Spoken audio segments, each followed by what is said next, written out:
Buenos días, hermanos, un saludo a todos, espero que se encuentren bien. Quizá les parezca un poco extraño que yo voy a dar el mensaje y no el pastor Ojaz, pero sé que Dios me ha puesto aquí, así que espero que sea pues de bendición esto. Hoy vamos a estudiar el segundo capítulo de Apocalipsis del 1 al 7, en donde Jesús va a mandar un mensaje especial a la iglesia de Éfeso. En las semanas pasadas, en cuanto a Apocalipsis, veíamos que Dios es Jesús, es un Dios de orden. Entonces voy a ir a desglosarles la estructura de lo que vamos a ver en este capítulo. En el versículo 1, solo en el versículo 1, vamos a ver una ordenanza que Jesús le hace a Juan. Del versículo 2 al versículo 3, vamos a ver acerca del reconocimiento que se le hace a la iglesia de Éfeso. Del versículo 4 al versículo 6, vamos a ver que Jesús está en contra de algo muy importante que la iglesia de Éfeso ha hecho. Y en el versículo 7 vamos a ir aterrizando con las indicaciones finales. Les invito, hermanos, a que abran sus Biblias o si no verlo ahí en la pantalla. En el capítulo 2, versículo 1, les voy a leer en la Reina Valera. Y dice así: Escribe al ángel de la iglesia en Éfeso, el que tiene las 7 estrellas en su diestra, el que anda en medio de los 7 candeleros de oro, dice esto. ¿Quién está hablando aquí? Aquí está hablando Jesús. ¿A quién ordena que escriba? A Juan. Si observamos, Jesús le está diciendo escribe, no le está diciendo revela. Y aunque las palabras parecen parecidas, son distintas. Porque aquí escribir implica como tal trazar las palabras que le está diciendo Jesús sin que Juan esté poniendo su propio lenguaje. En esta parte Juan está afirmando algunas cosas o refiriéndose a Jesús cuando dice el que tiene las 7 estrellas en su diestra, el que anda en medio de los 7 candeleros de oro, dice esto. O sea, se está refiriendo a Jesús. Porque ¿quién es el que tiene las 7 estrellas en su diestra? ¿Y quién es el que anda en medio de los 7 candeleros de oro? Es Jesús. Está afirmando, pero el mensaje principal no.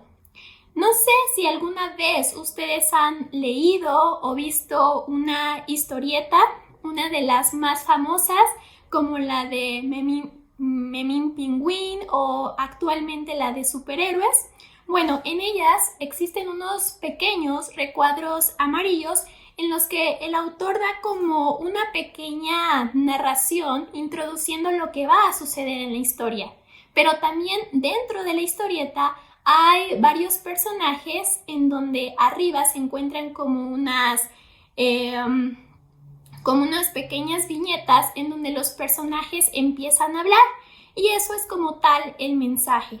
Pues algo así está sucediendo, ya que es como una porción que está hablando directamente Jesús y no Juan.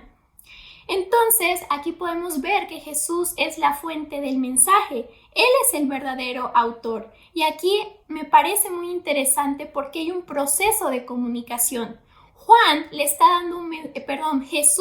dando un mensaje a Juan. Y Juan le da ese mensaje al mensajero o al ángel para que pueda ser recibido por el público objetivo, que en este caso es la iglesia de Éfeso.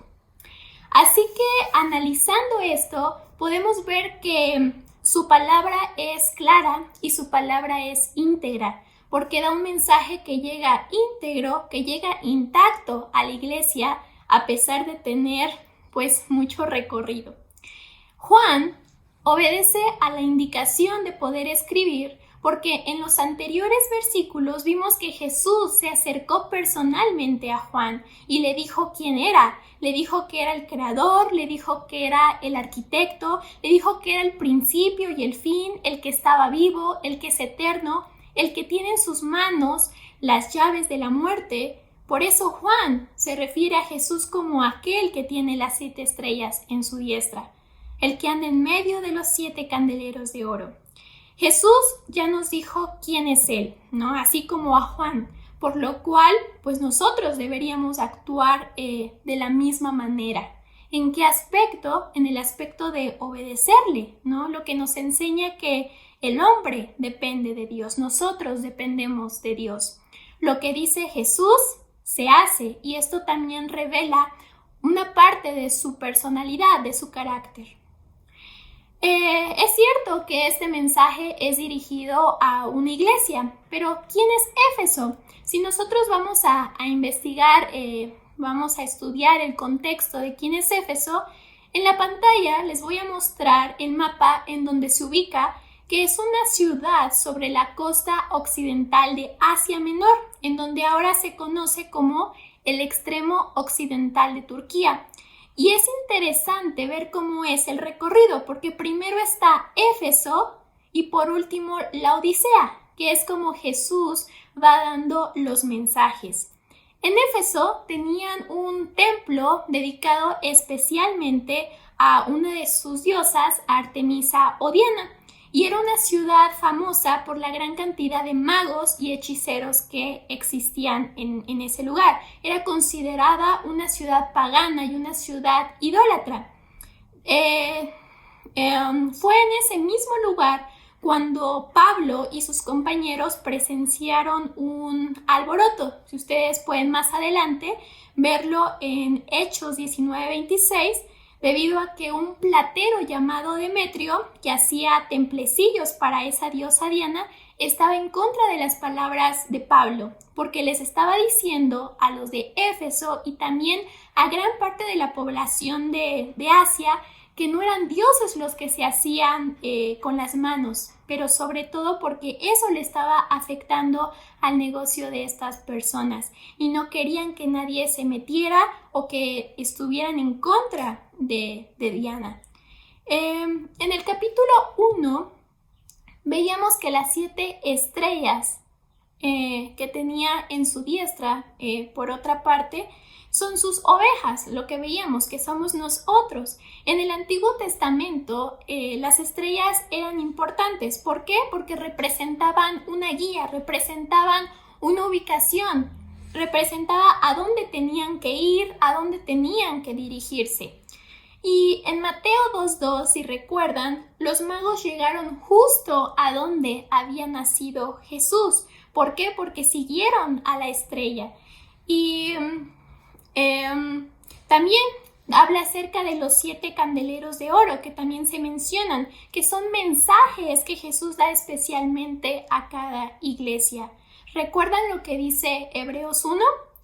Dios, habiendo hablado muchas veces y de muchas maneras en otro tiempo a los padres por los profetas. Esto nos hace apreciar a un Dios personalizado que se acerca y trata a cada uno de una manera distinta porque Él nos conoce. Si vamos al versículo 2, dice: yo conozco tus obras y tu arduo trabajo y paciencia, y que no puedes soportar a los malos, y has probado a los que se dicen ser apóstoles y no lo son, y los has hallado mentirosos. Y has sufrido y has tenido paciencia, y has trabajado arduamente por amor de mi nombre, y no has desmayado. En estos 2 versículos podemos ver que Jesús se acerca a la iglesia de Éfeso de una manera peculiar, pues empieza a elogiarlos, empieza a decirles sus virtudes, con el propósito pues de ir a ablandar la conversación. Imagínense que un padre se entera que su hijo reprobó una materia y llega con su hijo y lo primero que hace es pegarle, le empieza a insultar, a decirle cosas feas. El hijo, al escuchar estas palabras, se enoja, se encierra en su cuarto. Pero hay otra escena que representa bien cómo Jesús se acerca a los de Éfeso. Y es como aquel padre que, sabiendo que su hijo reprobó pues una materia, llega de una manera tranquila, le empieza a hablar, le empieza a decir: mira, hijo, tú eres un hijo bueno, un hijo con muchas capacidades, pero pues has reprobado y esto está mal. Has hecho algo malo, pero si no actúas, si no te pones a las vivas, si no haces algo, pues va a haber consecuencias. Entonces, ante este ejemplo podemos ver claramente que Jesús, a pesar de ser rey, que a pesar Jesús de tener una buena posición, de tener toda la autoridad, trata a las personas con misericordia, con gracia y con paciencia.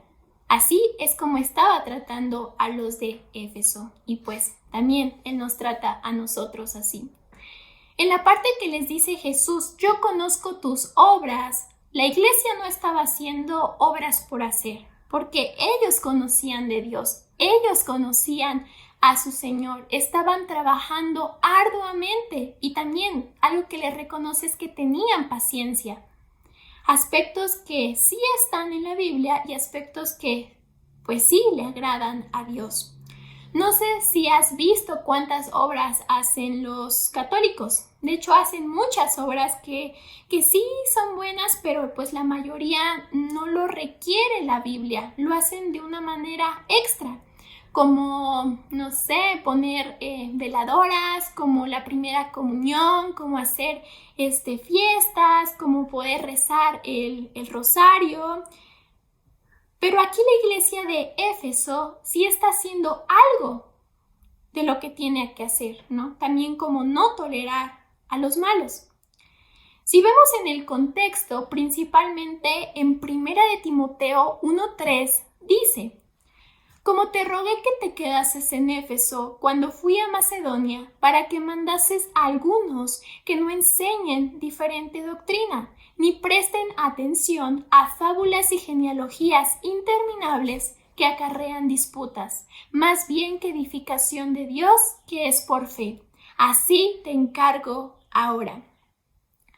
Había personas malas, personas mentirosas que querían meter falsas enseñanzas dentro de la iglesia.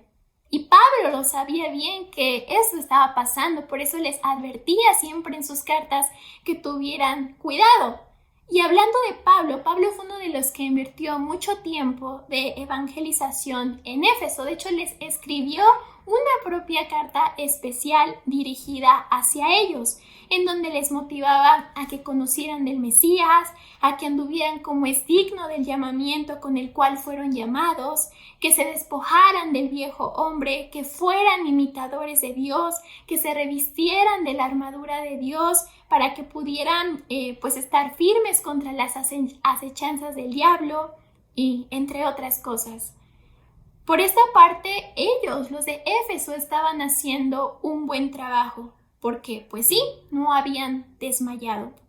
Pero vamos a ver qué dice en el versículo 4. Sí, todo estaba bien, pero hay algo importante. Pero tengo contra ti que has dejado tu primer amor. Recuerda, por tanto, de dónde has caído y arrepiéntete y haz las primeras obras, pues si no, vendré pronto a ti y quitaré tu candelero de su lugar si no te hubieres arrepentido. Versículo 6. Pero tienes esto, que aborreces las obras de los nicolaítas, las cuales yo también aborrezco. Todo va bien hasta que les dice pero. Y pero implica pues algo, que has dejado tu primer amor. En la Nueva Traducción Viviente me gusta como dice: pero tengo una queja en tu contra. No me amas a mí, ni se aman entre ustedes como al principio. ¿A qué se refiere Jesús cuando dice esto? Ese amor al que se refiere es el amor ágape, el amor a Dios principalmente. Como su lema griego dice o ágape, y esa misma palabra se utiliza en Mateo 24:12. Y por haberse multiplicado la maldad, el amor de muchos se enfriará. Jesús, desde antes de Apocalipsis, profetizó que en los últimos tiempos el amor de muchas personas se iba a enfriar. Y esto es lo que ahora se está aconteciendo. Realmente es muy interesante e impactante cómo Jesús profetizó algo y ahorita en este Apocalipsis se está cumpliendo. Un punto interesante es que uno de los primeros lugares donde Pablo llevó el Evangelio, no mucho después de que él fuera llamado por Dios, fue en Éfeso. Y si recuerdan, Pablo dijo en 1 Corintios 13:1, si yo hablase en lenguas humanas y angélicas y no tengo amor, vuelvo a ser como metal que resuena o címbalo que retiñe. O lo que dijo Jesús en Mateo 22, 37, 38 y 39.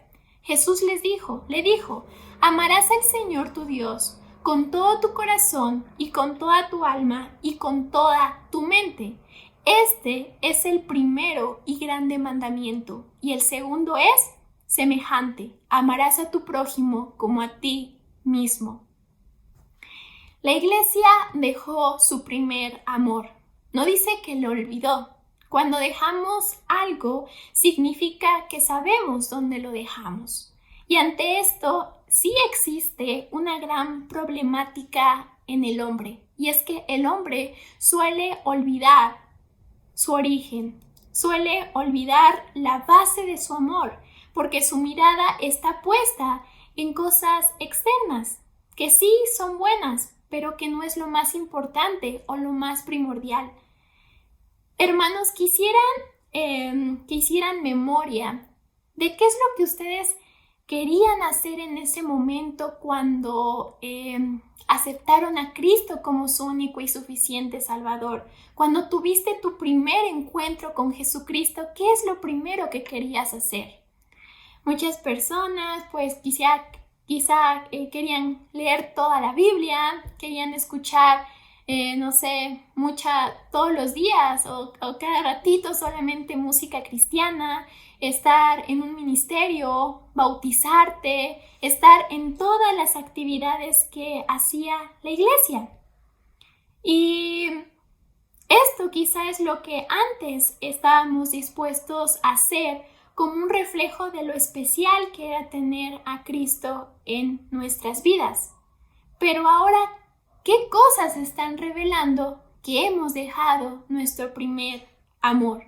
Ahora los cristianos están más interesados en decir, Dios dame, Dios por favor, provéeme esto. Antes estábamos más dispuestos a dar que a recibir. Y pues sí, esto realmente cambia como esa perspectiva.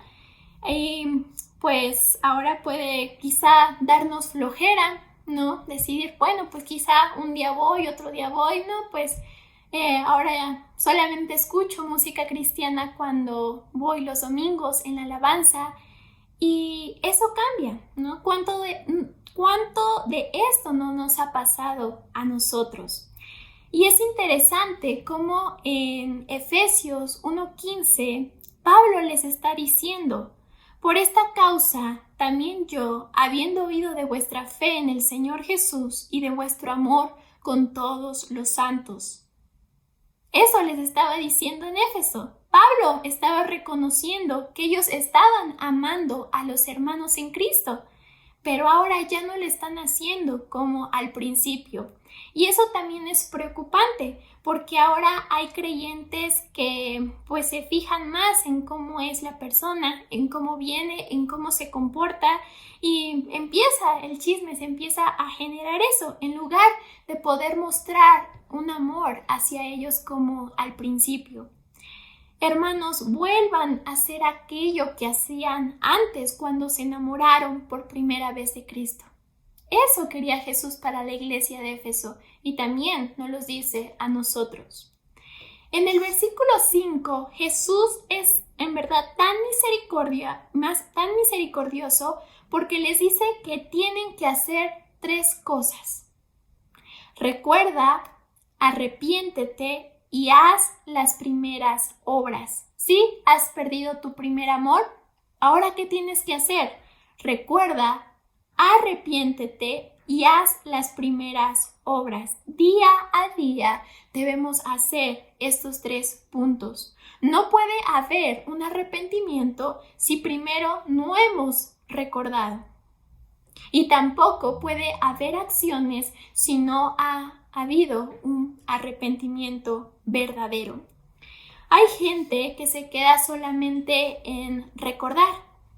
Sí, sé que necesito de Dios, pero no quiere arrepentirse de su pecado, y eso realmente va a traer una grave consecuencia, porque si notan, después les advierte en el mismo versículo: pues si no, vendré pronto a ti y quitaré tu candelero de su lugar, si no te hubieres arrepentido. Aquí dice que Jesús, Él vendrá. Y esto es increíble porque en la historia, cuando Dios se presentaba a alguien o cuando Dios se acercaba a alguien, era porque algo importante o algo impactante iba a pasar. ¿Y qué va a hacer? Lo dice adelante: quitaré tu candelero de su lugar si no te hubieres arrepentido. Aquí vuelve a decir arrepentirse. ¿Qué va a hacer Jesús si no se arrepienten? Va a quitar su candelero de su lugar. Un candelero era para los judíos un objeto sagrado. Ese objeto era hecho de oro del tabernáculo, que se hallaba en medio y a la izquierda del lugar santo, no del lugar santísimo, del lugar santo, y era un utensilio para poder sujetar y mantener derecha una vela o una lámpara de aceite, que permitía, cuando las personas entraban, que ellos pudieran ver esa luz. La iglesia sí estaba disfrutando de un puesto importante, sí, pero ya Cristo no estaba siendo el centro para ellos, no estaba siendo el centro de su vida, ya no estaban dando esa luz. Sí, estaban haciendo buenas obras, pero lo más importante, que era el amor, lo habían descuidado. Así que ahora deben volver a manifestar ese amor a Dios, porque si no, Jesús, ¿qué va a hacer? Va a quitar su luz, que era de testimonio en Éfeso. Si recordamos, Éfeso era una ciudad pagana y era una ciudad idólatra. Ellos eran luz en eso, pero ahora, si no recordaban, si no se arrepentían y si no hacían las primeras obras, iba a quitar su luz, que era de testimonio en Éfeso, con el resplandor del Evangelio. Para ir finalizando, en el versículo 6, Jesús afirma que también tienen algo bueno, y es que aborrecen las obras de los nicolaítas, las cuales también Él aborrece. Los nicolaítas eran miembros de una secta que ministraban bajo el nombre de un hombre llamado Nicolás, que según la historia era un hereje, y seguían también la doctrina de Balaam. Balaam era un hombre vidente que enseñaban a los cristianos que, a causa de la libertad que Dios les había dado, podían consumir carnes ofrecidas a los ídolos o practicar actos inmorales con los paganos. Eso es lo que estaban enseñando los nicolaítas en la iglesia. Pero aún a pesar de que ellos eran hombres turbadores, la iglesia de Éfeso no se dejó llevar por esas falsas enseñanzas, ya que también dice que mostraron odio hacia los actos que hacían los nicolaítas. ¿Y te das cuenta cómo Jesús termina el mensaje como inició? Solo que ahora pero en el versículo 6 nos muestra que lo que sigue siendo importante más que esto es que permanezcan en el amor. Antes que, odiar aquellas obras de la carne que sabemos que también nos pueden alejar de Dios. Si después buscas en Gálatas 5:19, ahí nos hablan acerca de las obras de la carne. Pero Juan termina diciendo en el versículo 7, el que tiene oído, oiga lo que el Espíritu dice a las iglesias. Escucha, le está diciendo, escucha y comprende lo que va a decir el Espíritu. Y entonces empieza a hablar. Al que venciere, le daré a comer del árbol de la vida, el cual está en medio del paraíso de Dios. Aquí se está refiriendo al mismo árbol que habla Génesis 2:9, aquel árbol que simboliza vida y aquel árbol que simboliza salvación.